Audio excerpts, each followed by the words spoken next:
University of Washington. Yeah, John Gottman. Gottman. I met him and his wife. Yeah. Went to dinner with him and his wife, and then went through their thing. Well, we were developing a show with them. I was writing a show with them. Really? Called The Love Lab. And laughter is a big part of what he teaches.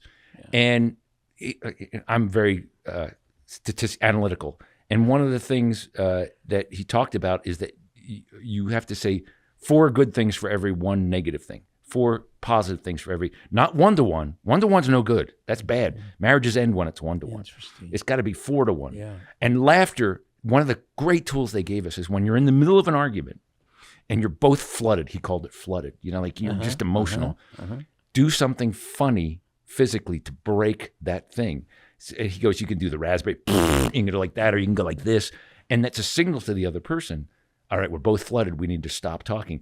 So my wife and I do this, and it really works. And John Gottman taught it to us. That's cool. And it's such an important part of what you're talking about. Yeah. And you're breaking the pattern. Totally. You got to break that. Yeah. You got to break that pattern. But it's also risky. Oh, yeah. If you are doing this and she's not ready to receive she's not on board. Yeah. Right. If she feels like you're being disrespectful or whatever.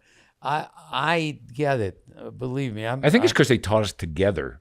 So we were taught that at the same time. Sure. I didn't try to teach her it, or she didn't try to teach me it. Because, the last person I'm going to listen to is my wife. And the last person she's going to listen to is me.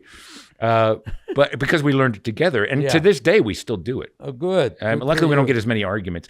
I did this as a bit, but it's so true. Well, we've been married 29 years, and now we have arguments in 3 grunts because we've had all the arguments before. So I'll come home and I go, hey, I just talked to the guy, and she'll go, oh, and I go, yeah, that's it. It's over.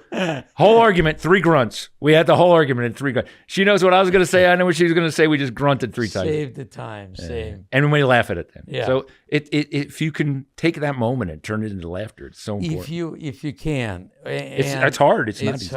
It's hard. But you can anticipate things that she might need and think ahead as well, and that's what normally happens in the honeymoon stage. We kind of think, what would she like? What restaurant would she want to go?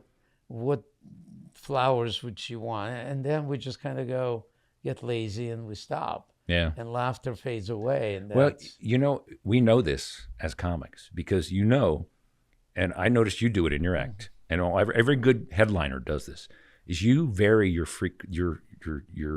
length of joke. Like if you always do set up punchline, set up punchline, you do that for 30 minutes, you lose the crowd because they get into that pattern. Interesting. So that's their need. Their need is to have variety. Right.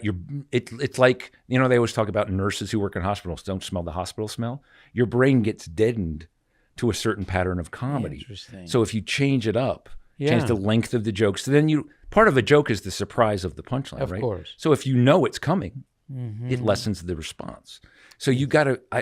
I do it very on purpose. I have quick little bits and then I have longer bits. I didn't know that. And I do it on purpose. I'll do a longer bit, then I'll do a shorter bit, and then I'll do a longer bit and a shorter bit, just to keep the audience guessing, and so that they don't get numbed to the timing. And too comfortable